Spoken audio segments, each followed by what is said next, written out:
ఇక కేంద్రంలోని BJP ED సిబిఐల మీద ఆధారపడి ప్రభుత్వాన్ని నడుపుతోందని మంత్రి పొన్నం ప్రభాకర్ అన్నారు. రాజకీయంగా కాంగ్రెస్ ను ఎదుర్కోలేక మోదీ ప్రభుత్వం కక్ష సాధింపు చర్యలకు పాల్పడుతుందని విమర్శించారు. బీజేపీ బలహీనపడే సందర్భంలో కాంగ్రెస్ నాయకత్వాన్ని వేధింపులకు గురిచేస్తుందని ఆరోపించారు. మిత్రపక్షాలు ఎంత అవినీతి చేసినా మాట్లాడకుండా ప్రత్యర్థులపై కక్ష సాధింపు ధోరణి మంచిది కాదన్నారు. ఇక రాజకీయంగా ఎలాంటి మచ్చలేని కుటుంబాన్ని, దేశ స్వాతంత్ర్యం కోసం పోరాడిన కుటుంబాన్ని ఇలా వేధించడం సరికాదన్నారు. దేశం మొత్తం అదానీ అంబానీలకు అమ్మేసేవారు చేస్తున్న కుట్రలను ఖండిస్తూ గాంధీ కుటుంబానికి తెలంగాణ కాంగ్రెస్ అండగా ఉంటుందన్నారు.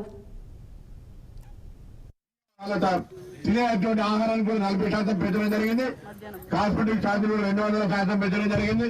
ఇలా అనేక రకాల కార్యక్రమాలు తీసుకుంటూ పనిచేసుకుంటూ పోతా ఉన్నాం.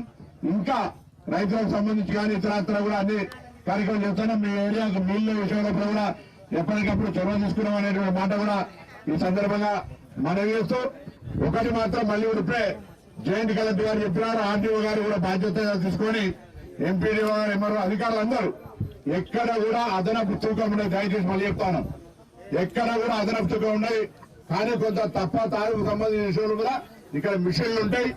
మొత్తం అన్ని మట్టి కుప్పలు తీసుకొచ్చి నాకు తర్వాత ఒక్కసారి దాన్ని తెల్లగా పడితే సరిపోతుంది. ఆ విధంగా ఎక్కడ కూడా మీరు అదనపు తూకం ఇయ్యద్దనేటువంటి మాట కూడా నేను సందర్భంగా కోరుతూ, మరొకసారి ఇలా రైతులకు సంబంధించి ఏ కష్టం రాకుండా చూసుకోవాలనేటువంటి ఆలోచనతో చేస్తా ఉన్నాం. అందుకే ప్రజలందరూ కూడా సన్నవాటకు సంబంధించి రాష్ట్రం మొత్తం మీద చాలా అద్భుతంగా జరుగుతూ ఉంది. దాని కొంతమంది నాయకులు అంటారు ఈ కేంద్రం పైసలు అని. మరి దేశంలో 30 రాష్ట్రాలు ఉన్నాయి. ఏ 29 రాష్ట్రాలు ఇస్తారు. మన రాష్ట్రంలో ఇస్తుంటే కూడా ఈ పైసలు మాయంటారు. మనం ఏం చేస్తాం?